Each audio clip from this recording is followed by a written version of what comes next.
Mukunda met Prabhupada first on the Lower East Side of New York. One of the very first disciples was Mukunda. And he came out west to meet me, and at that time my girlfriend Malati became Malati, and convinced us by his example that Srila Prabhupada, we was just called the Swami then, was his spiritual master.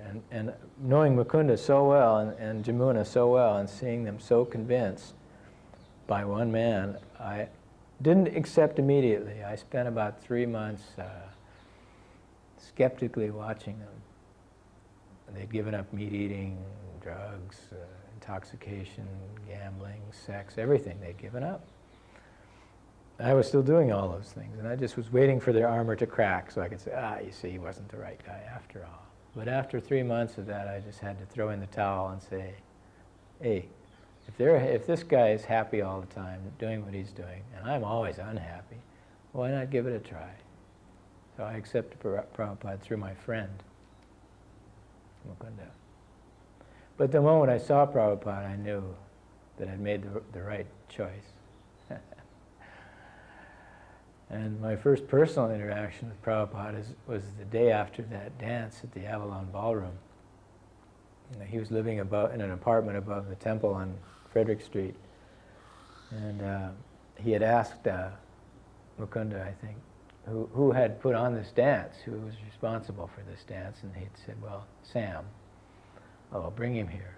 So he introduced me at that time. And Prabhupada says, you have made this money? How much money did you make last night? And I told him I thought it was about $2,000. I wasn't sure. That was really Melanie's department. She collected the money at the gate. And he said, oh, in those days that was a lot of money, especially for the Hare Krishnas. And he said, well then, those who make the money should know how to spend it. Do you know bookkeeping? I said, the rudiments, not much. He said, then I will teach you. He said, every day you come here, and first he had me come over and sit beside him on his Vyasa-san like this. And he had Mukunda bring some paper, and he began to show me double entry bookkeeping, expenses and costs. And meticulously, he would have me bring the books up every day. And if they missed by a few pennies, he would be on my case. He could see my heart wasn't in bookkeeping or being a treasurer at all. I'm a spendthrift when it comes to money. But that was his practical aspect. He always associated with us or brought us into his charmed us in a practical way. He employed us in Krishna service however he could, and sometimes tricked us just to get us to do some service. But by sitting next to him there on that first morning, then I knew beyond any doubt. I'd been reading autobiography of a yoga and yogi and all this kind of Tibetan book, all those kind of books that were prevalent in those days, commonly available about yoga and mysticism. So I had a little idea what to expect in a spiritual master.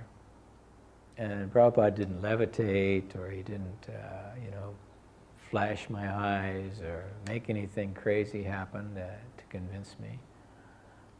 He just talked me into it. I just never felt so peaceful and at home.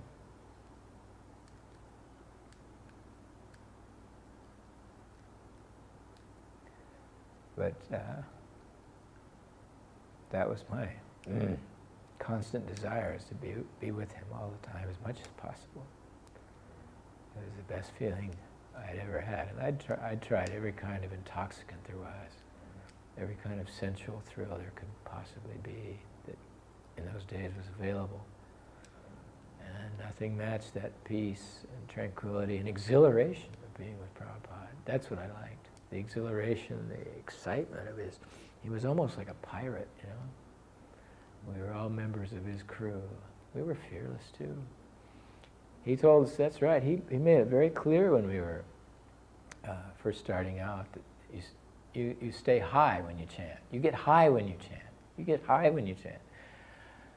you have nothing to fear when you chant. You have nothing to fear when you chant. Those were his main ways of selling us on this idea. And it worked. I mean, everybody experienced a high. Prabhupada would come down every morning at 7 to the temple room, and every evening at 7, and personally lead kirtan.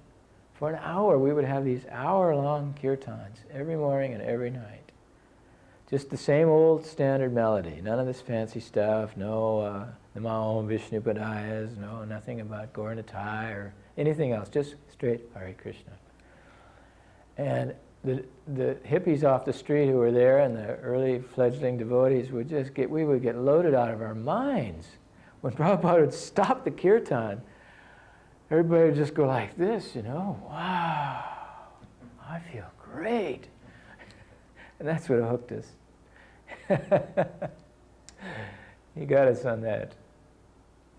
And then he would lecture, but not long ones, 15 minutes, simple. And then he would go home, go upstairs. And every day he did this for week after week after week. We lived a few blocks from the temple, and one time there was no money for rent. I mean, I was working as a carpenter, not making very much, and supporting a family. And a few of the other devotees, like Jayananda was a taxi driver, and he was giving all his money. And a few other devotees had jobs, but maybe less than 10%. Everyone else was a hippie, So there was never enough money because we were feeding everybody on the street every day, and there was rent to pay and so on.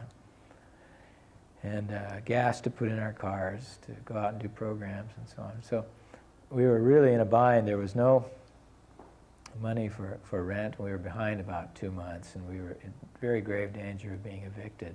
The landlord had severely gotten down on us. And Malati and I walked out on the street, on Ashbury Street, in front of our place there, one morning early to go to the temple, to walk to the temple for kirtan. And there were all these $100 bills blowing down the sidewalk. One after another. We just started running around the street picking up $100 bills. There wasn't a person on the street. No one ever figured out where that came from. But these kind of things, I could always hearken back to the magic days of Prabhupada. These are kind of things we began to expect of Krishna. Prabhupada, another thing he inculcated for us from an early day is that if you take a risk for Krishna and stick your neck out to spread Krishna consciousness, Krishna must help you personally. And those who see Krishna closest take the biggest risk for him. And we tested that to the max, and it worked. We got to see Krishna. We got to see $100 bills rolling down the street. This spirit has died down. This spirit has died down. We're too comfortable. One time, I remember someone asked him when we'd taken a stroll down down Haight Street. There were thousands of hippies gathered in the street on a daily basis, and we walked several blocks down the street to the temple. And somebody asked him, Prabhupada, what? Swamiji, he wasn't Prabhupada yet. Swamiji, what do you make of all this? And he looked at that person like, no big deal. I'm a Calcutta boy. This is nothing.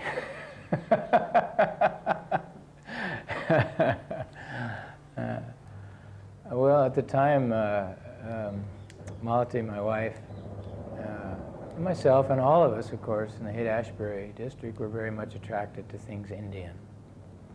And there was a new shop in town in San Francisco down at Fisherman's Wharf called Import Plus or something like that, Import Plaza. And they always had a lot of Indian stuff in there. And especially Malati used to shop there a lot. And she was a bit of a kleptomaniac, too. We didn't have much money, so this is from the hippie days, going out with the bags of groceries and stuff like that. Anyway, I don't know if I should say this, Malati, but please forgive me. She saw this little doll. I mean, there were 3 of them, 3 bins full of 3 distinctly different dolls. And something attracted, she copped Juggernaut, Lord Juggernaut, Krishna. The one with the big eyes and the black face. And I wasn't in the room when she showed it to Prabhupada, but apparently she just, as a matter of interest, asked him one day what it was. What is this? And it just blew Prabhupada's mind. He fell down on the floor and started bowing to it. That's what she told me. And he saw it as a great sign that Lord Juggernaut wanted to come and live in San Francisco. So he asked her if she knew anyone who was a carpenter. At that time, I was the treasurer of the temple. And she said, oh yeah, Shyamasundar, he likes to carve wood. So Prabhupada called me up, and he had the little figurine, and he sketched it a little bit different for me. I had a drawing of some kind. And I said, sure, I can make this. And I went down to South San Francisco, where there was a harbor, barge dismantling yard. And they always had big timbers of wood there. In fact, all the Juggernauts I made from there on out, London, every place, LA, I always went to the barge dismantlers to get the big pieces of wood. Anyway, I got the wood and started carving it then on the roof of our house on Haight Street. And Prabhupada was very curious how it was coming all the time. Sometimes he telephoned. Bhaktivedanta Swami here, he'd say.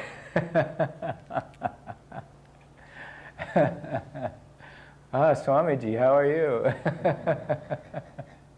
Some devotees, when they first met him, wanted to shake his hand.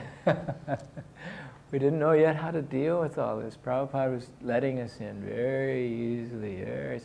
And of course, you look at Jagannath, my God, how could anything be so outlandish? I mean, this is scary. This is so...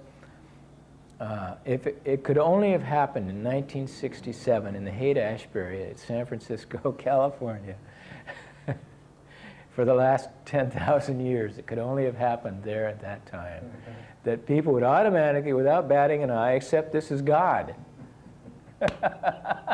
and go with the program. Oh, that's God, okay. Cool. At least we don't know what he looks like now. So one day Prabhupada paid a surprise visit to my apartment. I was carving out on the roof of the, and there was a window that connected the roof with the apartment. I looked up and saw him leaning out the window in the apartment. Oh, so I went in and brought him to Juggernaut. I showed him how I had to fill some of the spaces that, I asked him if it was all right to use plastic wood and so on to fill some of the rotted parts of the wood. Yeah, no problem. And Prabhupada was very practical in that sense. So it was done. But at the time, Bhalati reminded me of this. Prabhupada hadn't even told us really to stop smoking or anything yet. And he was graduate. We used to, God forgive us, we used to run out of his early lectures out on the street in front of Frederick Street and light up. Prabhupada. Anyway, I had a pack of cigarettes sitting on the floor there, and Prabhupada just walked by them, and with his cane he went, "Pwah!" and knocked them across the room, and just kind of looked at me and said, "You shall not smoke cigarettes anymore." And we had a dog too in the room, in the apartment. He didn't say anything about the dog. He kind of liked the dog. The dog went everywhere with us. He went on morning walks. He went to the airport to meet Prabhupada, to see him off. He rode in the car with us wherever we went.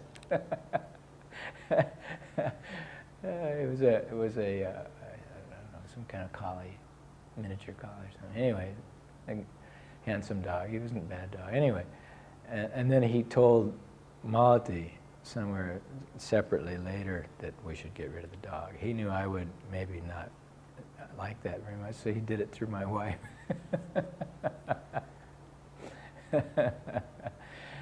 Oh, Prabhupada, he was so expert in trapping us into the most outrageous movement. You have to realize the context, that there was nothing like this from the 50s, the age of small appliances and Ricky, Ozzie and Harriet. There was this slight clattering from Jack Kerouac and Allen Ginsberg and the Beat Generation somewhere in the background, but this was a revolutionary time when thousands and tens of thousands of people were opening the doors of perception and leading a radical new lifestyle that had never been done before. And Prabhupada stepped right into it and just conducted it like a ringmaster. He was right at home in the middle of it.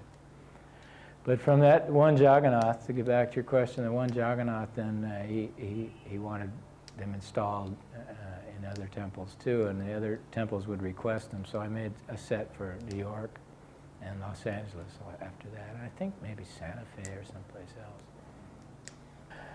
Prabhupada was so compassionate with those around him as well, his devotees and every living entity that came into his purview was treated in a very compassionate way. I remember in the early days, what struck me, something very compassionate he said to me that made me feel good thereafter. I had, for something I had done prior to meeting Prabhupada, the law had finally caught up with me, and I had to go to jail. I didn't think it was going to be for a long period of time, but I knew it was going to be a month or two. So I went up, and Prabhupada was in San Francisco at the time, so I went up to say goodbye to him. I said, Prabhupada, I have to go away for a while. And he says, oh, where are you going? I said, well, I have to go to jail for something I did in the past. And he says, never mind. He says, Krishna was born in jail.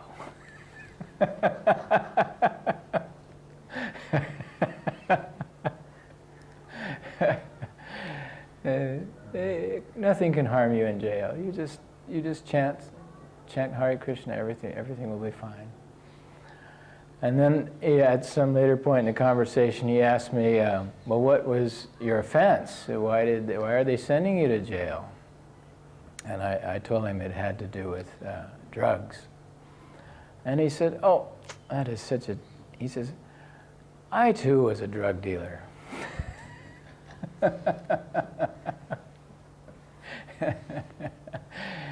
He told me that once when he was, I guess he was dealing drugs, or chemicals and medicines in Allahabad and other places, and he said once some unscrupulous men approached him to use his opium buying license to illegally, and he refused to do it.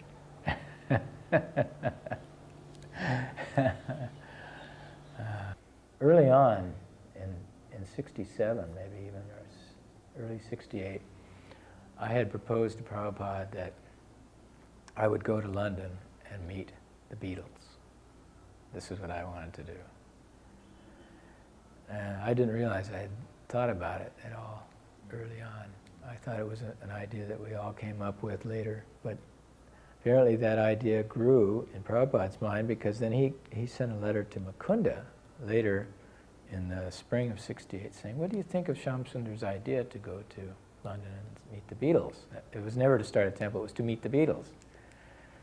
But somehow or other the idea grew, and the jail episode that I was telling you about earlier, the government actually, one day, even though we were stone broke, I actually got a check in the mail one day for a couple $1,000s, which was evidence being returned from that trial that I'd had in my pocket at the time of arrest. Suddenly we had all this money, and I asked Prabhupada, I got together with Mukunda and Gurdas and Jamuna and the others, and we made a kind of a plan, a proposition to Prabhupada that we all go to London. So he had given his sanction that we could go. We would use this money for all of us to go. But Malati was pregnant. We had to wait until she gave birth to Saraswati, and then a few months later till she could travel. So it was pretty well set for August of 68 that we would go. And meanwhile, Prabhupada was in Montreal, up there in Canada. He had to go for some visa problems. And so we were on our way to London. We said goodbye to everyone in San Francisco, packed up, and we were on our way to London via Montreal. Malati brought Saraswati in to meet Prabhupada. The first I had called I called Prabhupada on the phone to tell him that she had been born and what was her name to be, and he said, Saraswati, over the phone. So she was named right on by Prabhupada over the phone. And then when he met her, he just lit up. She was really the first child born in the Krishna movement. And he just lit up like a light bulb, grinning ear to ear, you know, and beckoned and Malti brought her over. He just held her like this, just a swaddling, you know, 2 months old child. And finally he made the motion that somebody should take the child. He says, otherwise, what people will say, what kind of sannyasi am I? But there on after, as she grew, Prabhupada developed a very special rapport with her. And it was almost expected that every morning, if we happened to be living in the same house with Prabhupada somewhere, that she would get up and go in his room, usually before anybody else.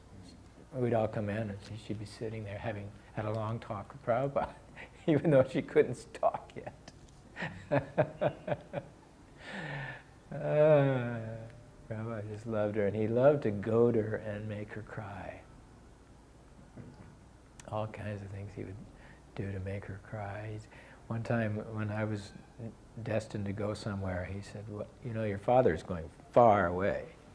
He may never come back. She starts going like this, and then but he says, I think, wait, you want to go with him? Yes, Prabhupada. All right, then we can put you in one of his suitcases and pack you up tight. And you may have to travel for several days like that inside the box. And she started crying. I just burst in laughter.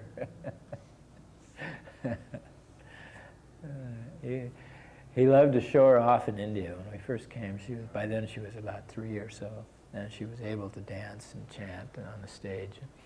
He'd request her to come up and dance every night at those Pandal programs and stuff, because it just captured India to see this. Prabhupada did things like he had a wedding on stage. You know, he married a couple of Western devotees. He had all these white elephants dancing up there. He really put on a show in Cross Maidan. It just put us on the map here, basically. He always made you feel like his friend. He listened to what you had to say and took your puniest achievements. First of all, he overlooked all your glaring outrages and took your puniest achievements and made them very big. I'll never forget this. I had worked hard on this Berry Place temple, several months building carpentry, and we didn't have the devotees to help then in those days. There were only 3 or 4 of us total, and a couple of English boys, new English boys. So it was pretty much a one-man job. And I was going to stick to the standard that I'd set out when I designed it, even though Prabhupada was in England pushing me day and night to finish this thing so he could get on with things. But he respected the fact that I wanted it done just right, because it was going to be a central showplace in what was then the most happening city in the world, and right in the main street, and that people who saw it should see something perfectly done. I was determined to make it that way, and Prabhupada went along with that for months, despite his discomfort. And one day after we walked, it was finished. The deities had been inaugurated. We took a walk in the park one morning. Shortly thereafter, we were walking back in. Prabhupada looked at the front of the temple. He looked it up and down, and he motioned to, I believe it was to Gurudas or Mukunda, and he said, "You shall put a plaque on the front of this door." And he showed with his cane beside the door a place where he wanted the plaque, a brass plaque. And you will put on that plaque, this temple has been built by the hard labor of Shyamasundar Das. There you go.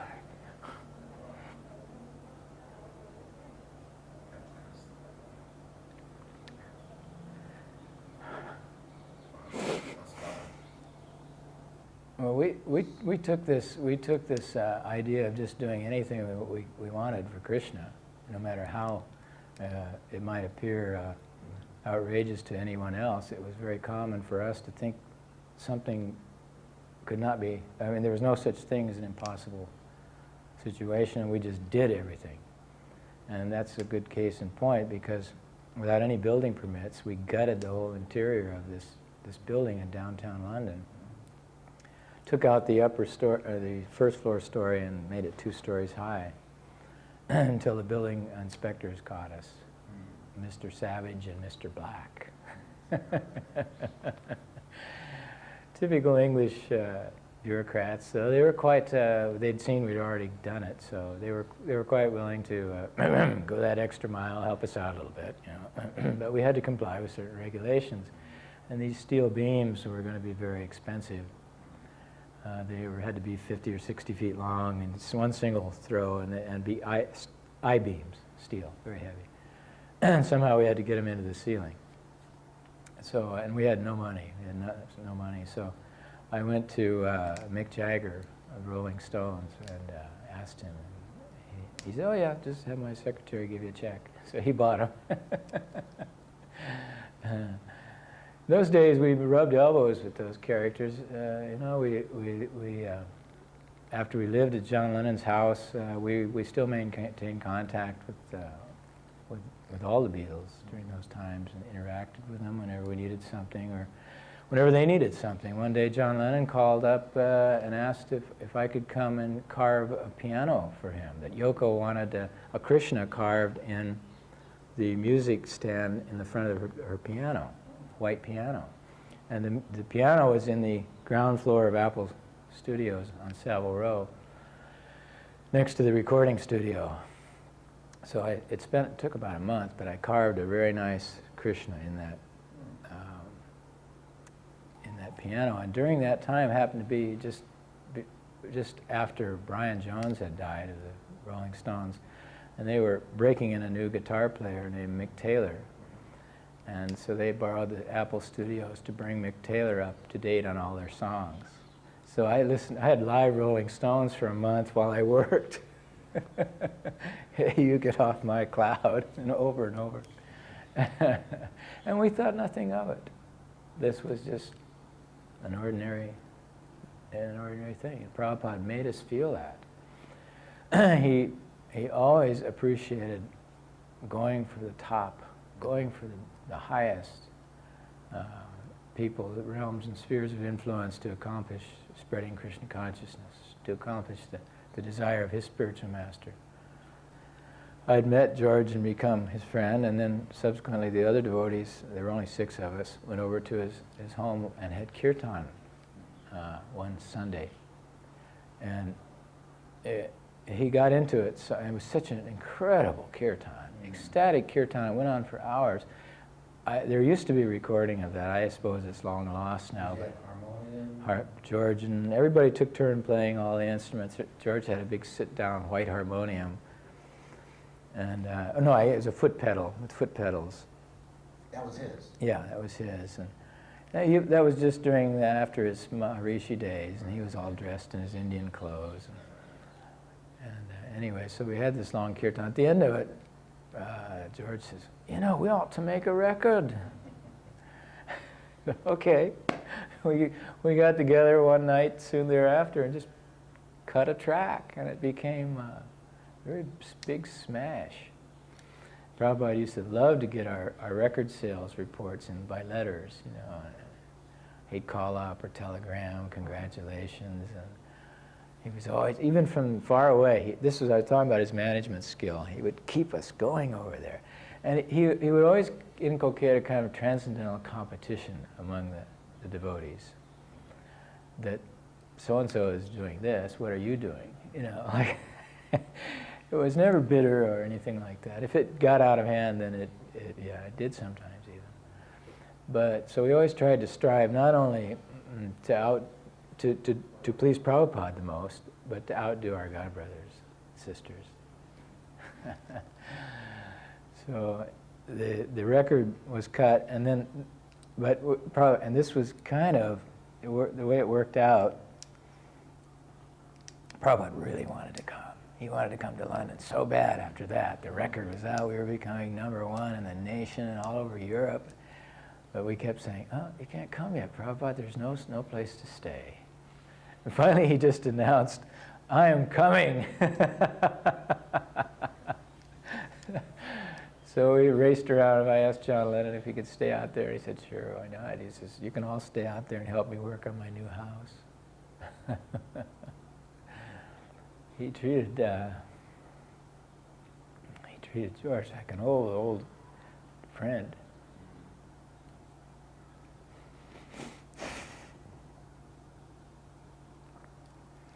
By the way, I spent some time with George this summer. We're talking 1999 now. And George has reached a very high level of spiritual development, I'm happy to say. He chants Hare Krishna every day. And he's totally serene and has accepted life as it is. He's realized, he's actually achieved a much higher level of self-realization than I can ever hope to achieve. He's peaceful and serene to a degree that only is rare in a person. And at such a young age. He's the same age I am. But Prabhupada benefited him so much. I mean, he knew the buttons to push and not to push because of their natural hesitancy to have anything public to do with Prabhupada. Because they would see us then as just going after their money or their fame, not giving them the real thing. So I tried, and Prabhupada, by his example, showed me that, yes, the way to treat them is like this. Always give them, just keep giving them stuff, giving them. Never ask them for anything. Although one time, Prabhupada did call me in his room and he said, we only have one book. We have Bhagavad-gita. That's it. And maybe there was an act of devotion, but he said, Krishna book has been finished now for some time, and I got news today that it's ready for publication. How can we publish? We need this book. He said, I want you to go and ask George for the money for this book.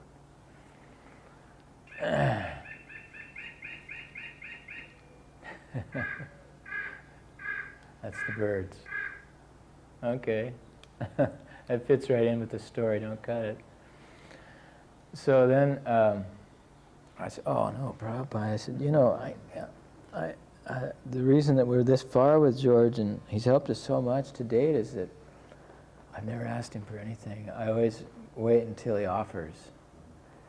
And he said, yes, he said, but we really need this. And I said, well, how much is it? $19,000. In those days, that was like saying $100,000. So I said, I don't really think it's a good idea, Prabhupada. And he said, yes, it is. You'll see, Krishna will help you. Watch this. So the next day, we had made arrangements to go look at marble. George had donated, or said he would donate a slab of marble for the what was it? Yeah, a new slab of marble for the altar. Yeah, the Berry Place altar.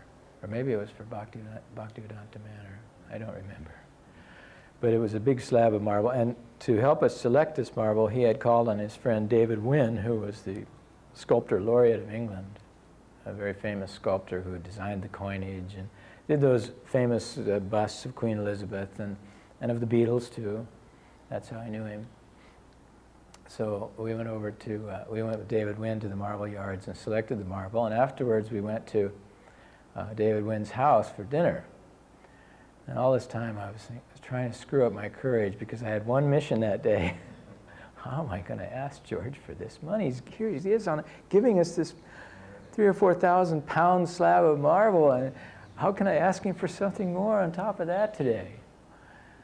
So we got to the dinner and we were all finished with eating, and it was getting late at night. It was dark, and it was a long ways in Wimbledon, long ways from London. I still had to go, and so did George. He had to go all the way out to someplace, suburb. So finally I just did it. I said, George,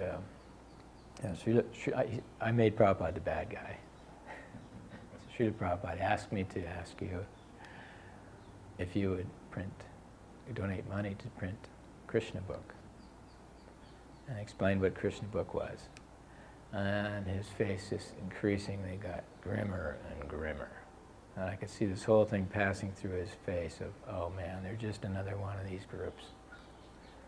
Here it comes. He said, how much, and no, and then on, and then the room went quiet for a moment. Well, he thought about it and looked at me, fixed me with this really belligerent stare. And suddenly, the lights went out.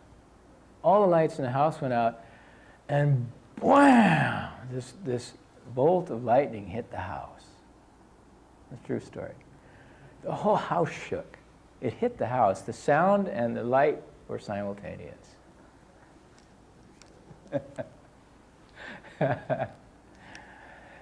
And we sat in silence for some minutes after that, stunned. The lights came back on. I looked over at George, and he had this huge grin on his face. He said, well, how much is it then? And I told him, and he says, well, what can I do after that? You know? Then he came the next day and talked to Prabhupada about it. Prabhupada came to Portland, Oregon. My parents lived near Salem, Oregon, south of Portland. And he came to Portland, Oregon once to visit the temple there. And Donavir, who was the president, had arranged a radio program in Salem, Oregon with KSLM. And so we drove down there, and I had my parents come over and meet him in the studio. So they sat in the studio and listened to the whole Prabhupada's talk. And actually, my mother came down to my wedding in Haight-Ashbury. Can you imagine this? This is the first wedding was Bhakti and I in the Haight-Ashbury in San Francisco, in this storefront on Haight Street, near Haight Street. And it was a full-on fire yajna. You know, we weren't sure how to do it or anything, but we had wood burning there, and smoke was filling the room up. And ghee was flying everywhere, and rice. And my mother, the squarest lady in the world, comes down from Salem, Oregon, and finds her way to this place, and sits down with all these hundreds of outlandish hippies, and all this chanting, and noise, and kirtan. And actually, it changed her life very significantly. At first, she was very critical of it, but gradually she began to accept it. Till in her final years, she was very spiritually oriented.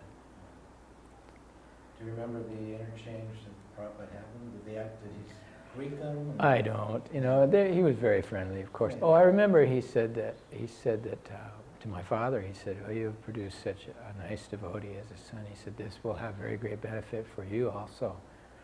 He said, "You will now be able to escape the pangs of old age, death, and disease, because your son will take you there."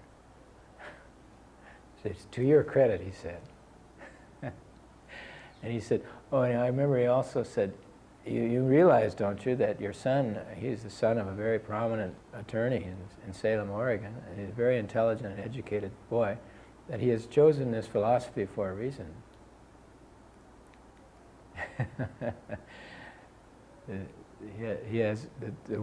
He was implying that Krishna consciousness could attract the intelligence of anyone, that it was on a very high level. My parents appreciated that, the philosophy of Krishna consciousness. They knew I wouldn't do it foolishly.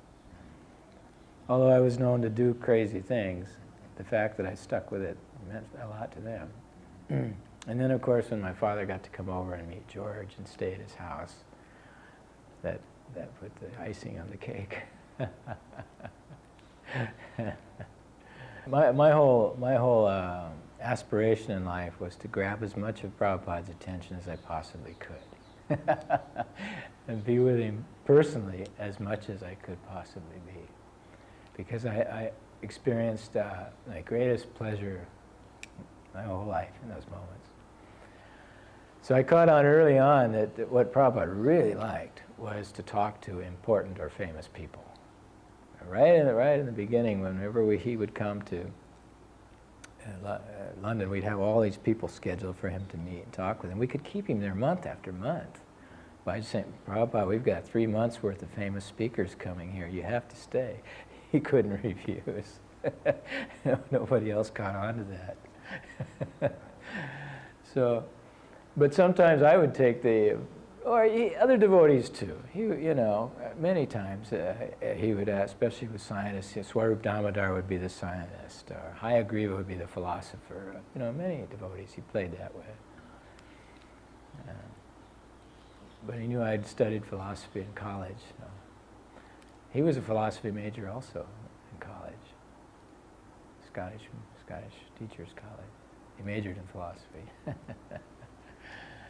One time Prabhupada met with Arnold Toynbee, who was a famous English historian, well known for his studies of Greece. He was the Greek scholar of all time so far. And we met with him face to face. Part of this is not on the tape that was recorded, but I remember it.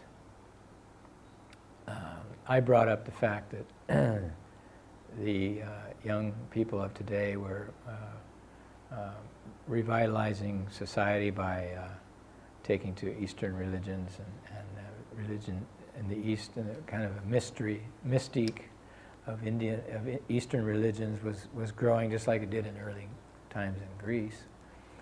And I said, how do you feel about the West and how this fits in with Greek history? And he said, in the old times there was Athens and there was Sparta. Athens was the culture of grace and art. He said they perfected the plastic art, the art of statuary and form. He says, Sparta was the kingdom of war and militant. He says, now you have America and Russia. This was back in the 70s. He said, America has perfected the art of audio, the ear, sound vibration. That is the art of this American age. And he said, Sparta, meaning Russia, there may be a few columns left someday.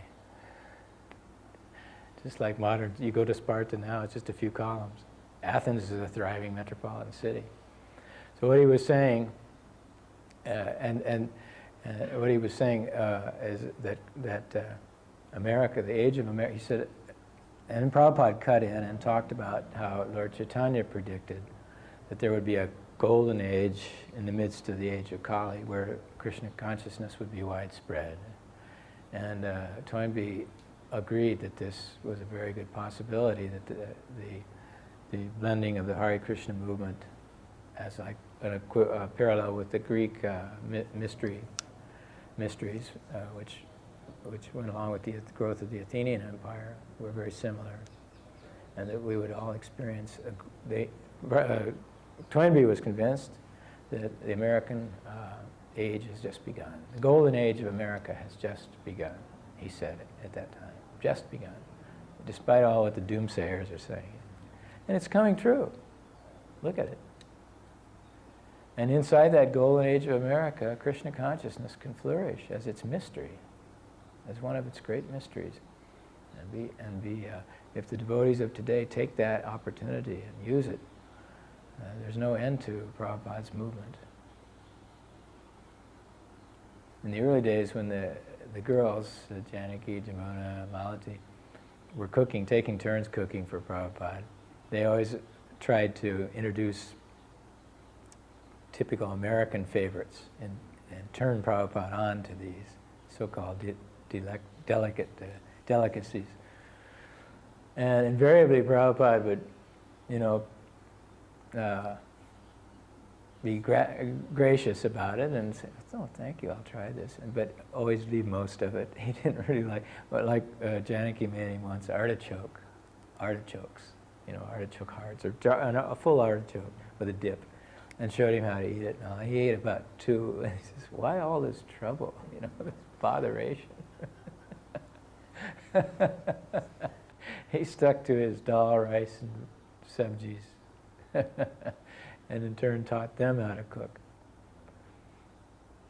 But he didn't like all the American gadgets, the American tastes. I asked him once, I said, have you seen Krishna? And he said, yes. I said, what does Krishna look like? And he said, You have seen this acetylene torch. You cannot look with your eye.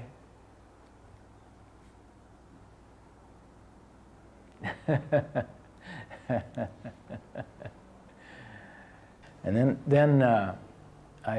on to Moscow. Moscow. This, you have to remember and realize, was the height of the Cold War period. There were threats going back and forth between America and Russia to drop hydrogen bombs at any moment. Leonid Brezhnev was in charge in Russia in those times, and it was very paranoid and extremely repressive regime. No one was allowed in. But Prabhupada kept saying, I want to go to Russia. I want to get behind this Iron Curtain and see what's going on. Those people, they would probably like to hear about Krishna. So no one was able to ever get Prabhupada a visa. And then by some fluke, Prabhupada asked me if I could get him one in Bombay. And I went down to the Russian embassy, and that very day I secured us visas and tickets to Moscow. A couple of days later, we were on our way. Those days are hard to imagine now. I mean, even in India, there was very little of anything available in the way of consumer goods or freedoms. Things like that were very scarce. In fact, I remember thinking, I better have a camera of some kind to take some pictures of Prabhupada in Russia. This is a historic occasion. And I scoured the streets of Bombay and was able to find finally a small brownie box camera with just a hole in one end for a few rupees, and that was it. And one roll of black and white film that had 12 shots on it. That was it. And those have subsequently become historic photos. They all came out perfectly by Krishna's arrangement, because I had no idea how to photograph anything. But anyway, there we were in Russia, and Prabhupada was just like a commander-in-chief behind the lines. You know, we knew we were being stalked by the KGB.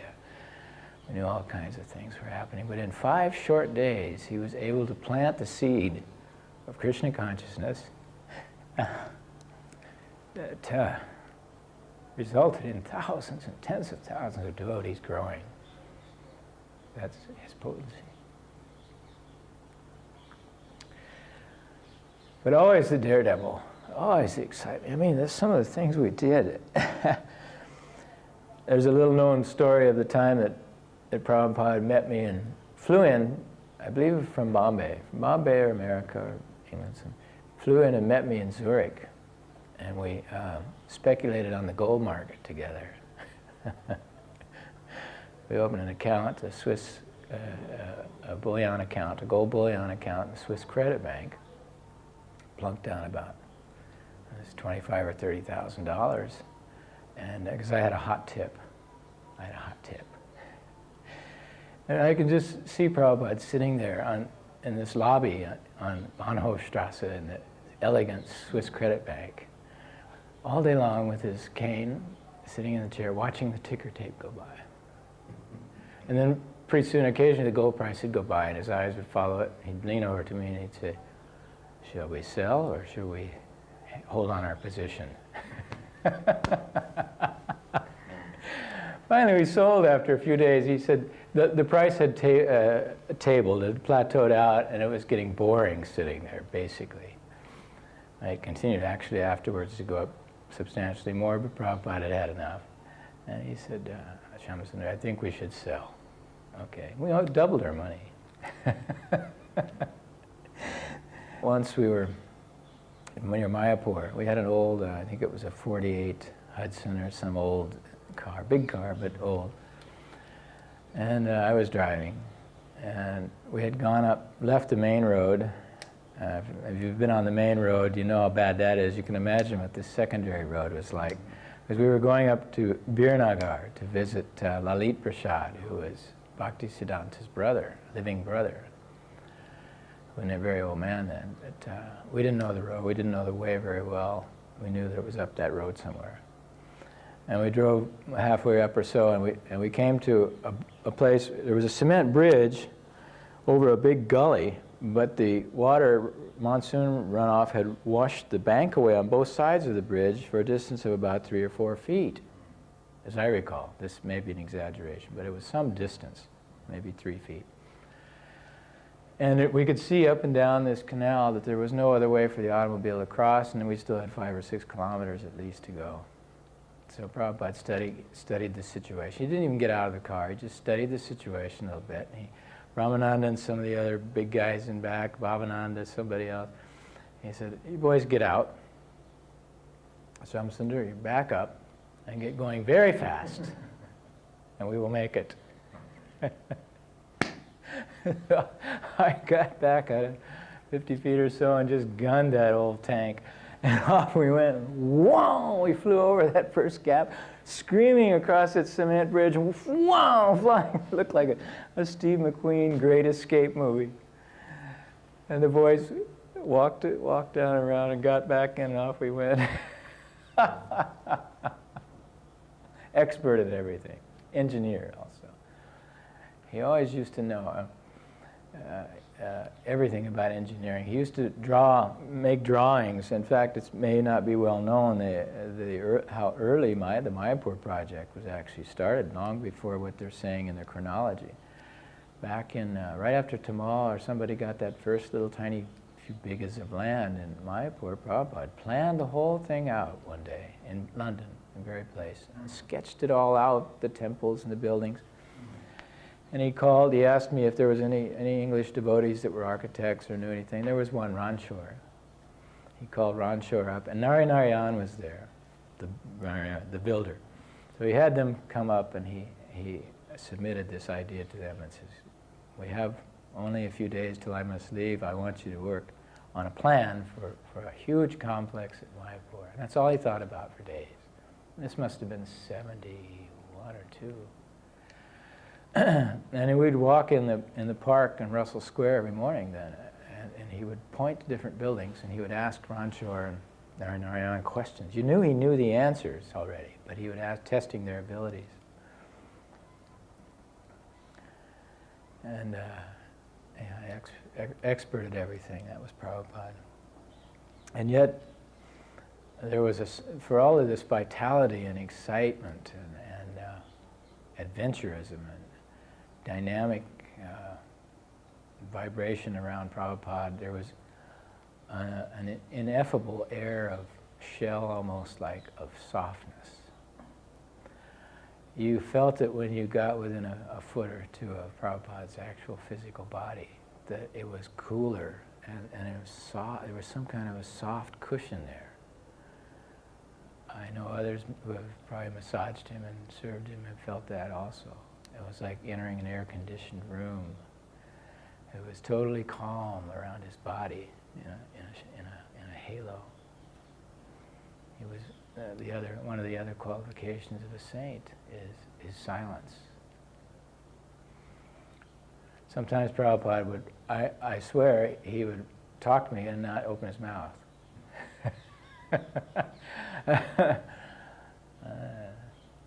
I'd look up, and he'd just be looking at me. And I would have heard a full conversation in my head. Sometimes when I was writing letters, this happened many times. I always had the feeling something else was guiding my hand when I was typing these letters for Prabhupada. I could hear his words ringing in my ears. I could type them with my eyes closed, and everything would be all right. They came out just perfect. There would be someone who would ask a strange question or an esoteric question from some scripture which I had no clue about. And I just let my mind go, and Prabhupada would throw the answer in there. And I always, I'd check it back with him, I'd run it through for him, and he'd sign it. Prabhupada was so expert that he expanded himself. In fact, probably the greatest area of his expertise was his ability to manage. I mean, it has to be seen in context what Prabhupada did. From a single individual with absolutely no resources, and just his words, he was able to build a worldwide society of people, global society, long before what we're calling the age of globalization, which is right now. This was long before, when we couldn't even find videotapes or cassette tapes, even the old cassette cartridges, anywhere else in the world but America. We used to have to wait in line at the post office in Bombay for 2 days to make a long-distance call. if we were lucky. Forget about communication. Forget about any of this. And yet Prabhupada had a worldwide organization in 3 or 4 years built up. How he managed this should be studied.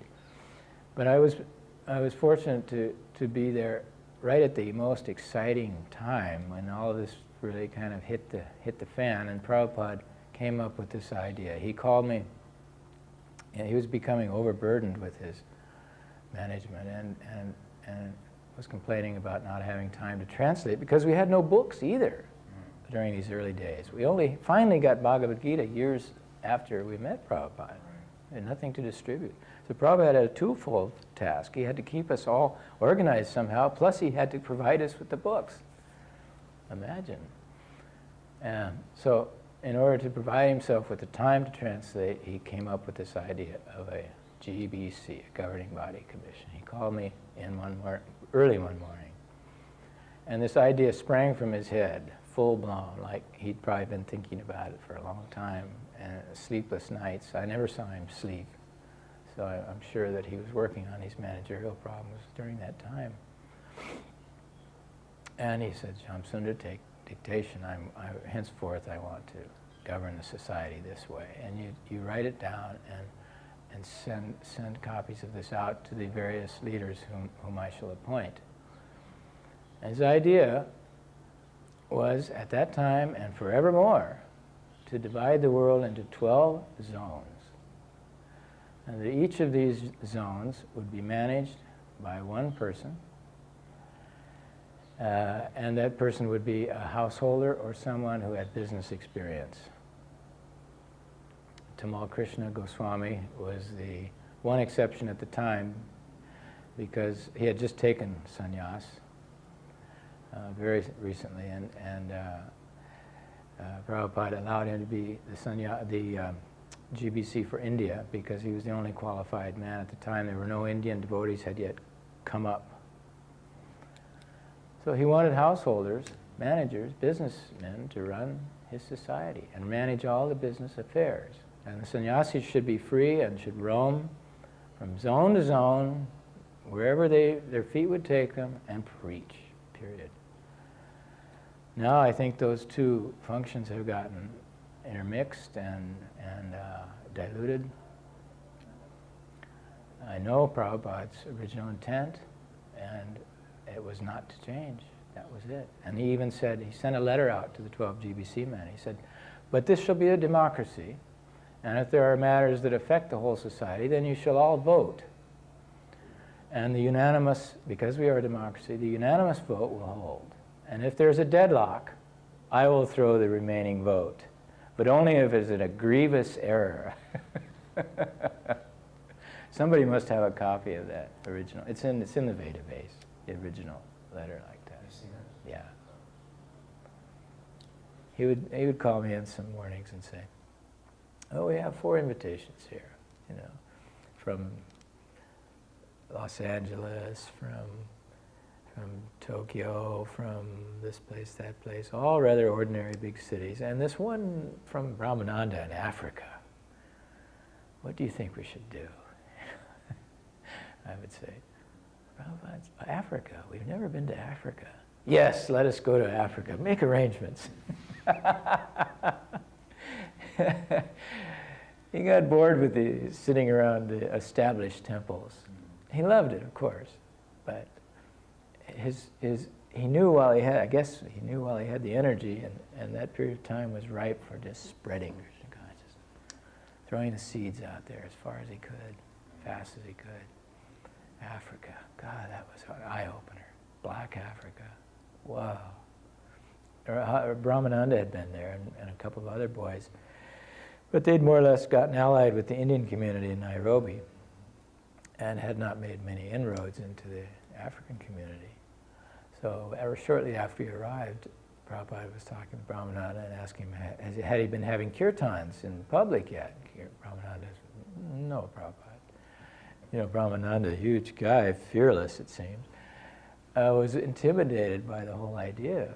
And Prabhupada says, "Okay, then you all will go, now there are 4 of you, you will go for kirtan in Nairobi." So Ramananda, the other boy who was there, myself, and Aravinda, who was Prabhupada's other servant, went out one afternoon, just scared to death. I mean, on the way there, we saw this guy walking down the street with a bloody zebra skin over his... When we came into land, they had to make 2 swoops because there were some giraffes on the runway. And there was this guy with this bloody zebra skin with blood running down his back walking in front of us on the sidewalk. Well, it's nothing compared to Gargamuni and those guys who had gone across, well, and Brahmananda, who had already gone across Turkey and into Pakistan. I mean, Prabhupada sent us out in these wild places. And so we very hesitantly started up our little kirtan in the middle of this city park under a tree. And within no time, hundreds of Africans gathered around. And this was, I think it was rather a low-class section of town. They didn't have much money. But they just loved it. We began to see that these people, wow, they were chanting back to us. Once they knew the words, we were holding up the words like that, and they were chanting them back. And they got into it, and they were dancing, and kirtan went on great. It was just fascinating to see it. And afterwards, I think Brahmananda gave a little talk, and the one question they had was if we had a book, if we had the book. And we said, yep, we got the book. We got the book right here. And from that day on, Krishna consciousness was rooted in Africa. Devotees started coming, black African devotees. So Prabhupada was always out there on the cutting edge in the wilds. He didn't like the sedate. He did, he liked it all. The first quality of a pure devotee is described as being merciful. Just being with us was Prabhupada's mercy enough. I mean, every aspect of his behavior was very merciful. That he even deigned to be with us was his greatest act of mercy, I believe. But as just a little concrete example, I remember once, as his secretary, I was in charge of all of his travel arrangements. And at this period of time, he was traveling very fast all over the world. I had to go and buy the plane tickets and make the arrangements on both sides, who would pick him up, all that kind of stuff, how he would get to the airport and so on. We had been in Africa, his first trip to Africa, Nairobi. And from there he was to go to India, Bombay. So they had made some huge pandal program for him in Bombay on his arrival, and thousands of people were to greet him at the airport. So I went down to the East African Airlines ticket counter in Nairobi, bought the tickets, we got on the plane, and we flew to India. We got off the plane in Bombay, and the first person we met was the health officer. And he said, can I see your yellow fever inoculations cards, please? I looked at Prabhupada and I said, I don't have one, we don't have one. And I said, we don't have them. And the guy said, oh, then you will have to go into quarantine. So I felt like my whole bottom had dropped out of my life, that my whole world had come to an end, that I had caused this problem, this major problem by an oversight. Because Prabhupada was so meticulous in all of his arrangements, and he tried to inculcate that into me, and I really tried hard to make sure everything went well all the time. Well, I really blew this. Here we were, we could either get back on a plane and go back to Nairobi, or we could go out to a prison-type place with screened windows and be in quarantine for 2 weeks. And no matter how I ranted and raved, they wouldn't back down. And they said even if Indira Gandhi came and she didn't have her yellow fever shot from Africa, she couldn't get in. And I didn't want to look at Prabhupada during all this. I just knew he'd just be smoldering with anger at me. Finally, I looked over at him and I said, Prabhupada, we have to go to this quarantine. And he looked at me with a big grin on his face. He said, that's all right. We need the rest anyway. after about 10 days there, no one was allowed to come in. We couldn't go out. Prabhupada was getting a very good rest, a lot of translating. We were getting caught up on all the correspondence. Finally, after I think about the 10th or 11th day of this, Prabhupada called me in and he said, "You know, I have yellow fever certificate." He said, "You call Jayapataka in Calcutta and tell him that it's in the right-hand drawer of my desk," or blah, blah. He gave directions, and ask him to fly it here. Next day, Jayapataka flew there with his yellow fever certificate, and Prabhupada got to leave a day earlier than we did. Now, you can look at that different ways, but in my way of looking at it, being there at the time, Prabhupada knew that he had this there, but he wanted the rest. Nobody disturbed him for about 10 days, and this was during a very active globe-trotting period.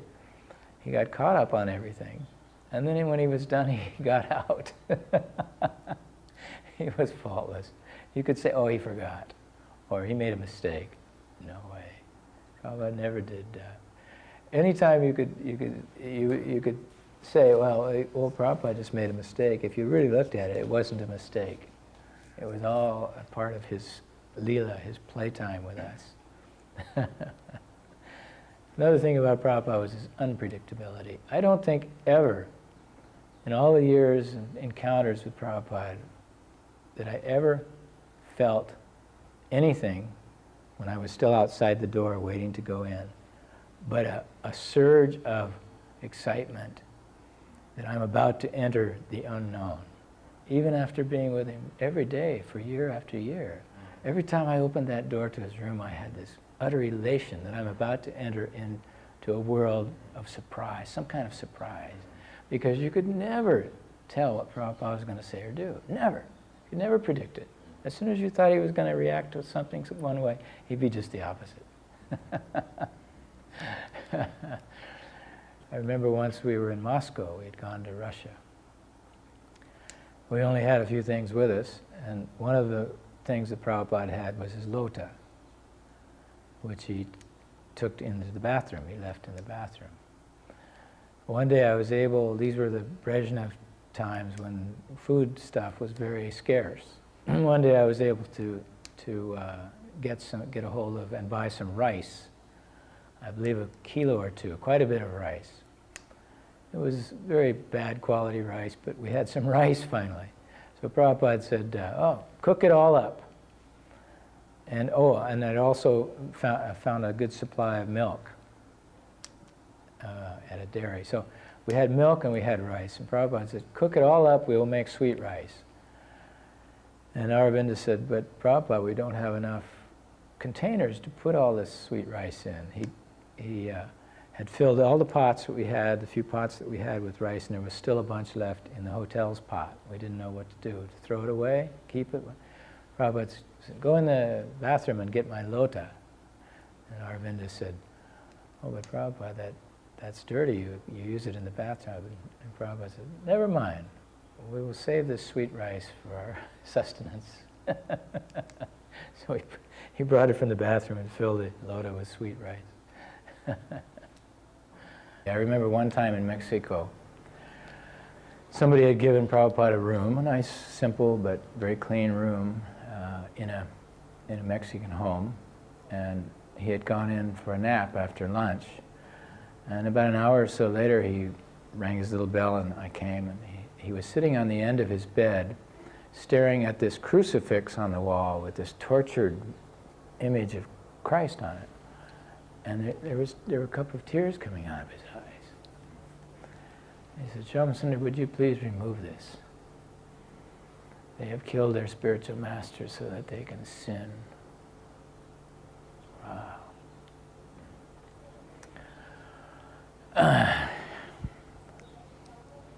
Prabhupada was a poet of great renown. I mean, in my estimation, I read a lot. I always have. I've always been, I've even majored in literature in college, and I've always been very critical of writers and speakers. And Prabhupada, there was never a time that he gave a lecture or gave a conversation or wrote something that didn't just astound me afterwards, that I could, that I went right to the last word with. And each time I would hear one of his lectures, I realized how he was weaving it like a tapestry, like a fully professional poet would weave a lecture. And then he would just go boom, boom, boom, boom. Thank you very much. Just astounding.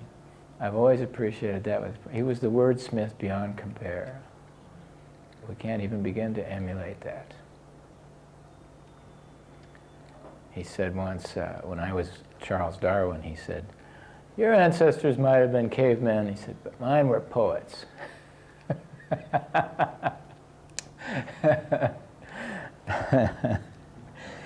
I think one of the other qualifications of a pure devotee that Prabhupada always exhibited also was his freedom from desire for material possessions. Basically, Prabhupada was totally renounced. I remember one incident where in Hyderabad, I had met some jewelers who were former jewelers to the Nizam, so they had a collection of fabulous gems, and they wanted me to help sell them in the West. So they gave me on consignment a big necklace about this big of giant rubies, each one this big, beads, and a similar necklace of emeralds that size. I mean, these were worth a fortune. And I brought them back to, and Prabhupada was in his room, so I showed them to him, and I put them around his neck. I said, "Prabhupada, I'd really like to see you in these jewels." And he put his neck, and I put them on. He leaned back, and he had this kind of pleased expression on his face. I said, "Prabhupada, these jewels belong on you." He said, "Yes, you may leave them here for some time." And then I left. And the next morning they were on his desk. Now you take these out of here.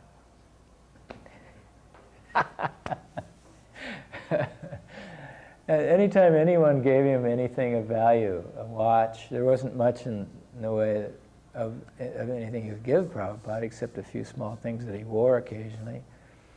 A watch, a ring, these were favorite items, a set of buttons for his shirts or whatever of any value. He would wear them for a few days and then give them to some devotee. Or if somebody gave him something, he would exchange his watch or his ring, something times very valuable. I remember I bought him I was in Switzerland once, and on Bahnhofstrasse I saw the very first limited edition of the quartz digital watches. This was about 1972 or 3, something like that. When they first came out, this guy made the first 1,000 limited edition Gublein. And I bought one. I didn't really have the money, but I spent everything I had and bought him one of these watches because they look so cool with those red letters on there. Nobody had ever seen these quartz digital letters. All it did is give the time when you pressed the button, that's all. It didn't do anything else. But it was a big gold watch. And I gave it to Prabhupada, and he just loved that watch. He'd sit there and play with it all, show it to everybody. Look, do you want to know what time it is? And it had the hundreds of seconds going on. Click, click, click, click. But a few days later, he wasn't even wearing it. Somebody else had it. Prabhupada never accumulated anything. He always had everything in full. Krishna provided for him in full. In the books, Prabhupada taught us, and in his lectures, that Krishna is the supreme proprietor of all energies, and that even the small jiva energies are really, we are not the proprietor of our energies. The energy is transcendental. And he not only taught us in our books that, to understand that intellectually, but he exhibited that himself many times. There were times when I thought Prabhupada would just be ready to die from fatigue. We would go from morning to night to all over the world. He would run from one lecture to another in somebody's house, and he'd be looking exhausted, and I'd say, "Okay, we're going to bed now, Prabhupada." And I'd just get him in his room. Some people would show up out there, and I'd say, "Well, you can't see him just now, just some ordinary people." Prabhupada would hear him out there, and he'd say, "Let them come in." And he'd talk into the night with these people about their families and their problems. And he just kept going. Then I'd crash. I'd go to sleep finally. His light would still be on. And I'd wake up at some point, usually with his bell ringing. I always slept in my clothes. And his light would still be on. I never saw him sleep. I can't remember, even in those train compartments when we'd travel together around India in two-bed compartments. I don't remember him looking at him with his eyes closed, sleeping. I would see him sometimes laying there with his eyes closed, but he always knew what was going on around him. I mean, one, sure enough, as soon as I looked at him, one had opened like this. I mean, he was just so aware. So I learned early on that energy is not, we're not, this little body is not the source of our energies. Once it becomes Krishna conscious. As long as it's allied with the material nature, yeah, it's very limited. We can crash in a minute. Crash and burn all the time. But as soon as you start getting wound up about Krishna, I mean, we've seen it. Everyone has seen this happen. Not only with Prabhupada, but with devotees. Look at Malati, how she's overcome her illness through Krishna consciousness. Purely, it's a miracle. No one can believe it. The miracle of modern medicine.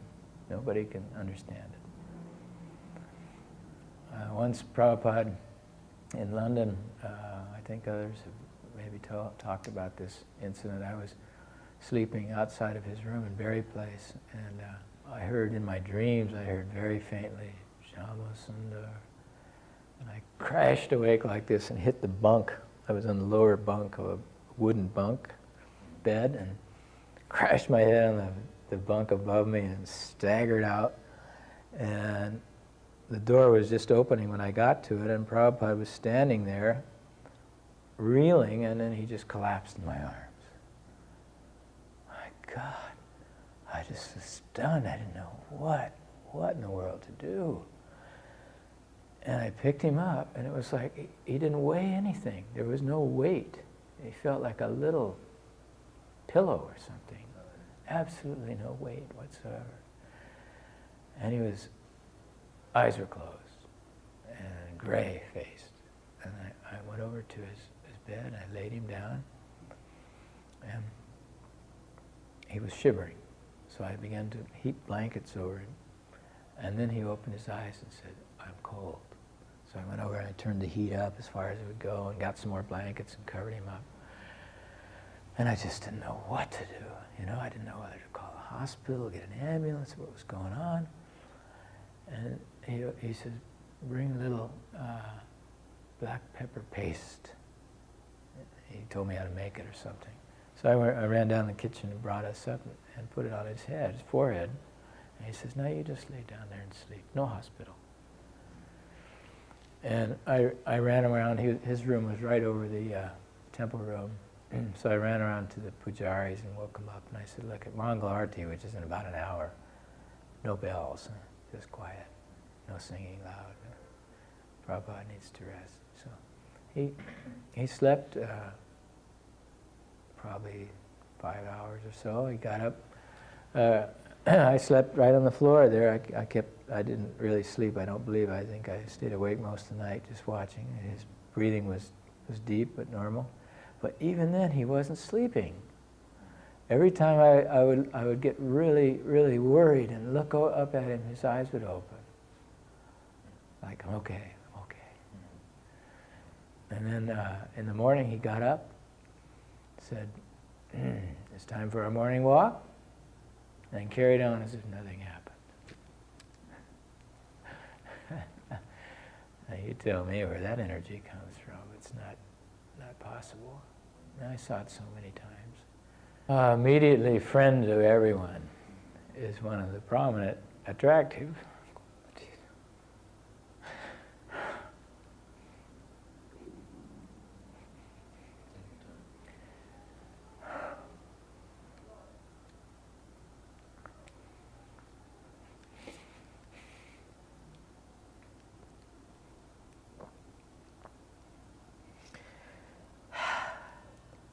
Prabhupada said that in this material world, that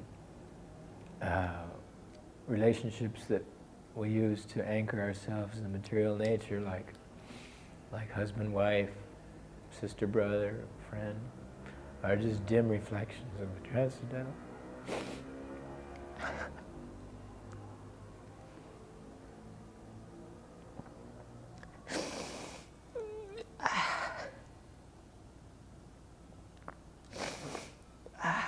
You grieve when you can't be with your friend, huh?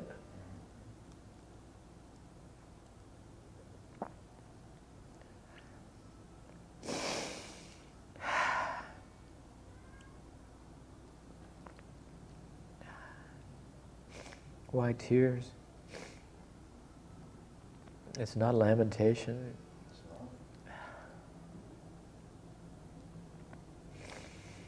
It's just wishing so hard that you could be here.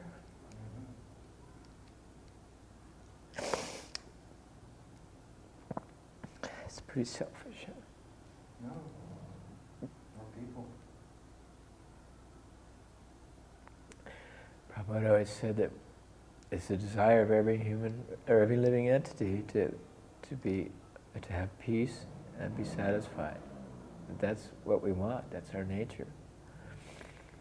And whenever Prabhupada was in my presence, I always felt that to the ultimate. It's the only time.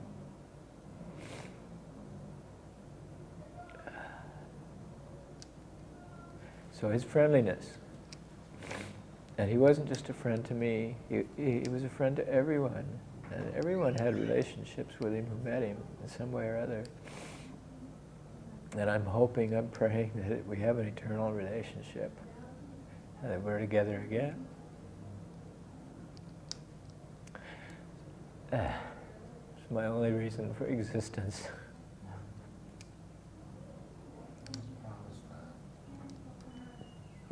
But also Prabhupada said that friendship is two-sided.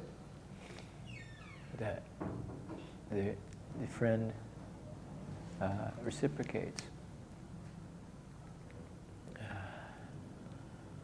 We were talking once about Queen Elizabeth. David Wynne had recently done her bust, and he had given her a copy of Prabhupada's Bhagavad-gita. I asked him if he could, while she's sitting there for hours, and while he's designing her bust, just slide her this copy of Prabhupada's Bhagavad-gita and let her thumb through it. And she did one day while he was sitting there for hours. She looked at Prabhupada's Bhagavad-gita, and David Wynne relayed this, that she amusedly at one point looked up with a bemused look on her face, faraway look, and said, Krishna is Krishna, the friend of everyone, and Krishna is responsible for everything and everyone, something like that. She said, wouldn't that be wonderful? Krishna, the friend of everyone. And Prabhupada, when he heard the story, he said, yes, he said, Krishna is the friend of everyone, but there must be reciprocation. That is what she's missing. You can't just become Krishna's friend. I mean, you're his friend, but you can't become his friend without reciprocation.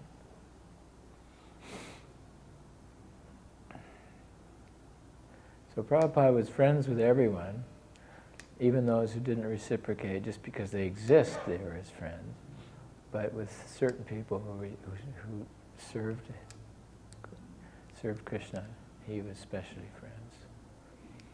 And his expertise, I would say always, I go back to that, how expert he was at everything. And there's another one, faultless. Prabhupada had no errors in any of his, either his behavior or his actions, his words, anything. There was never any mistake. I mean, even so-called superficial mistakes, like, I left my glasses behind or something like that. There would always be a very good reason why that was done. And I saw a lot of years of that in order to make that. That's not a light observation. That's after long study of every movement Prabhupada made. I could never find any mistake. So when you find such a person, how can you let them go? Especially when Prabhupada says that you can become like me too. He always held that out for us. You do this, this, and this, this, and this, and you can become a self-realized soul, a pure devotee of Krishna. Otherwise, what hope is there? What hope have we got? I mean, if we're just idolizing a person who's reached that without any hope of attaining it ourselves, what's the point? And Prabhupada always encouraged us to come up the trail a little bit, little bit, little bit, little bit. And he always said, made us feel better whenever we fell down, that whatever you have done up to date will be counted on your credit side of your ledger. That's going to be a long time yet, boy, for me. Wow. Prabhupada was so, who knows how it happened, how many lifetimes or whatever he went through to achieve the birth he did, and in a devotee family where he never had any, although he does say that he had many temptations too. He was from an aristocratic family, so he had access to all the then new things that were coming out, like movies and electricity and all the gadgetry and the intoxication stuff that was going on. But there was something that prevented him from doing any of that. So he never had a thought that wasn't Krishna conscious, hardly from his birth. How are we to wipe away so much trash that we've accumulated? Only by his mercy. Krishna Chaitanya Prabhu Anilo Premadana Karuna Prachur